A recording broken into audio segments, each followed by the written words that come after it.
గారికి జరిగిన విషయం మీద జగన్మోహన్ రెడ్డి గారు కూడా ట్విట్టర్ లో స్పందించారు. దాని గురించి మీరు ఏమంటారు? ఏమంటారండి, మంచి విషయమే కదా. అంటే జగన్ గారు స్పందించడం అందరికీ ఆశ్చర్యంగా ఉంటది, కానీ నాకు అలా ఏం లేదు. ఎందుకంటే ఆయన ఎప్పుడు కూడా పవన్ కళ్యాణ్ గారికి లేకపోతే వాళ్ళందరూ బాగానే ఉంటారు.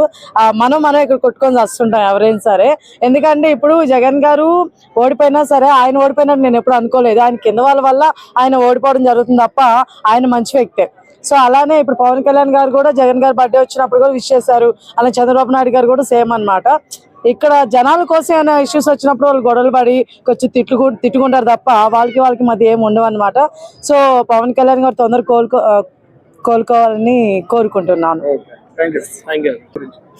మనం ఫస్ట్ జగన్మోహన్ రెడ్డి గారు ట్వీట్ వేశారు ఎవరికి, పవన్ కళ్యాణ్ గారు బాగోలేదని. మనం ఎప్పుడు జగన్మోహన్ రెడ్డి గారు ఎప్పుడు హెల్తీ ఆంధ్రనే కోరుకుంటారన్న, హెల్త్ అండ్ వెల్త్ ఆంధ్రనే కోరుకుంటారు.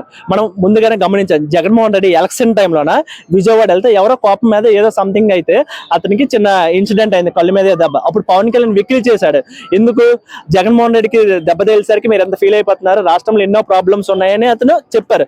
బట్ మనం ఇప్పుడైనా మనకి అసలు పవన్ కళ్యాణ్ అనేవాడు జగన్మోహన్ రెడ్డి పతనాన్ని చూడాలనుకునే వ్యక్తి, కానీ జగన్మోహన్ రెడ్డి మంచితనం మీరు చూశారు కదన్నా.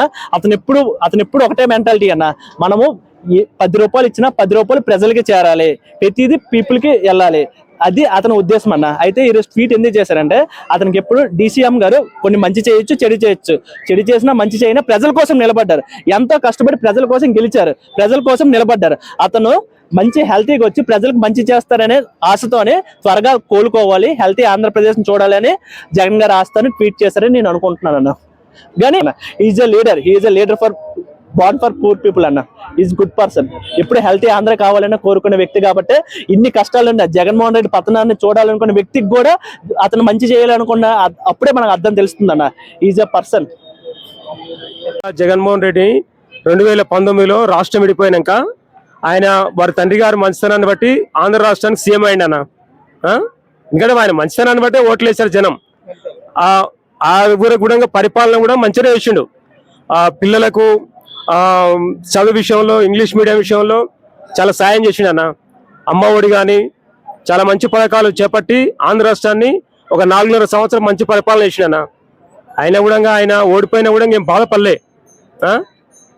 మరి ఆయన పవన్ కళ్యాణ్ గారి గురించి కూడా మంచిగానే కోలుకోవాలని చెప్పిండు, చాలా మంచిగానే చెప్పిండు. ఆయన ఒక దుర్మార్గుడు, చెంపగా కొట్టినా కూడా చదువుకొని పోయే వ్యక్తిత్వం జగన్మోహన్ రెడ్డిలో ఉందన్న. అది నేను జగన్మోహన్ రెడ్డి గారి గురించి చెప్పవలసిన మాటలు. ఇప్పుడు అట్లాంటి విషయంలో కూడా క్షమించే వ్యక్తిత్వం జగన్మోహన్ రెడ్డిలో ఉందన్న.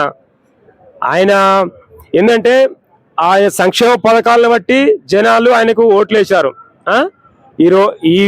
ఈ రోజులలో ఏ ముఖ్యమంత్రి అయినా, చంద్రబాబు గారు కానివ్వండి, జగన్మోహన్ గారు కానివ్వండి, సంక్షేమ పథకాలు బట్టి గెలుస్తాడు అంతే.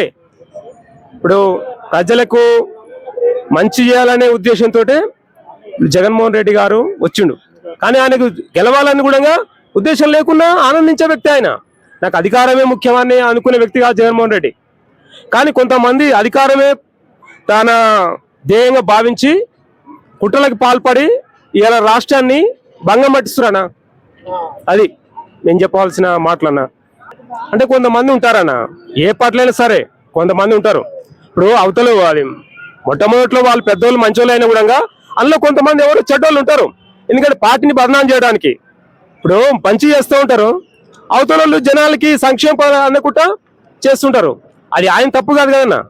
ఇప్పుడు ఆయన మంచిగానే చేస్తాడు, ఆ పథకాలు ఇతరులకు చేరకుండా కొంతమంది చేస్తారన్న. ఏ పార్టీలో అయినా సరే, టీడీపీలో కానీ, వైసీపీలో కానీ, ఇంకే పార్టీలో అయినా కానివ్వండి, ఇప్పుడు ఆంధ్రలో కానీ, తెలంగాణలో కానీ, ఏ రాష్ట్రంలో అయినా సరే కానీ కొంతమంది ఇంట్లో ఉంటారు, కొంతమంది అందులో ఉంటారు. చెప్పాలంటే అన్నా, ముఖ్యంగా చెప్పాలంటే రోజా గారి విషయంలో చెప్పవచ్చు అన్న. ఆయనకు పార్టీకి చెడ్డ పేరు రావడానికి రోజా ఒకరిని మేము చెప్పగలుగుతాం. అంబటి రాంబాబు అంటే నిన్న మొన్న ఆయన దీక్షలు చేస్తున్నాడు, నిరాహార దీక్షలు. ఎందుకంటే వాళ్ళ ఇంటి మీద దాడి జరిగిందని, అది టీడీపీ వాళ్ళే చేశారని ఆయన తన ఆవేదన వ్యక్తం చేస్తున్నాను అన్న. ఒక విషయం అన్న, ఇప్పుడు 3 రాజధానులు అంటే అది సాధ్యం కదన్న. ఇప్పుడు మన రాష్ట్రాలు ఉన్నాయి, తెలంగాణ ఉంది, మన పక్కనే కర్ణాటక ఉంది, మహారాష్ట్ర ఉంది. ఏ రాష్ట్రానికైనా ఒకే రాజధాని ఉందన్న. నేను చెప్పగలుగుతాను, ఎందుకంటే నా అనుభవంలో చెప్పగలుగుతాను నేను.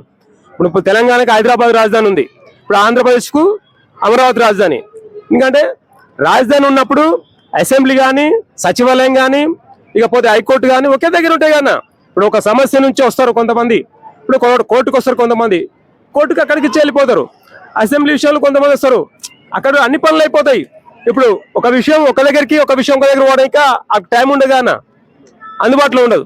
ఈ విషయంలో మాత్రం అమరావతి రాజధానిగా ఉండాలని మేము కోరుకుంటాం ఆంధ్రప్రదేశ్కు. జగన్మోహన్ రెడ్డి గారు ఈసారి ఆంధ్రప్రదేశ్లో జగన్మోహన్ రెడ్డి గారికి వస్తాయన్నా? ఎన్ని వస్తాయి సుమారు?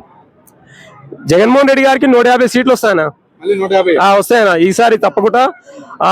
ఆంధ్రప్రదేశ్లో 29వ సంవత్సరంలో జగన్మోహన్ రెడ్డి గారు సీఎం అవుతాడు. ఆయన సంక్షేమ పథకాలు బట్టి ప్రజలు ఆయనకు ఓట్లేస్తారు. సార్ బ్రహ్మాండంగా మెజార్టీ వస్తుంది, గెలుస్తాడన్న. మరి పవన్ కళ్యాణ్ రాని ఉంటున్నాడు, 15 సంవత్సరాలు రాని ఉన్నట్టు, 15 సంవత్సరాలు మేమే ఉంటాము, మొత్తం కూటమి ఉంటాము. చాలా మంది అన్నారన్న. ఇప్పుడు జనాలు కదా అన్న దాన్ని ఆలోచన చేయడానికి ఓట్లేస్తే, ఇప్పుడు ఏ పార్టీ అయినా ఒకటేనా, ఏ పార్టీ అయినా ఓట్లేస్తే, ఇప్పుడు చంద్రబాబు గారు ఉన్నారు, జనం ఓట్లేసి గెలిచిండు, ఓట్లేకపోతే ఆయన గెలవాడు కదనా. ఇప్పుడు ఈ అధికారం ఒకరు సొంతం కాదు కదనా, అధికారం అందరి సొంతం అన్న.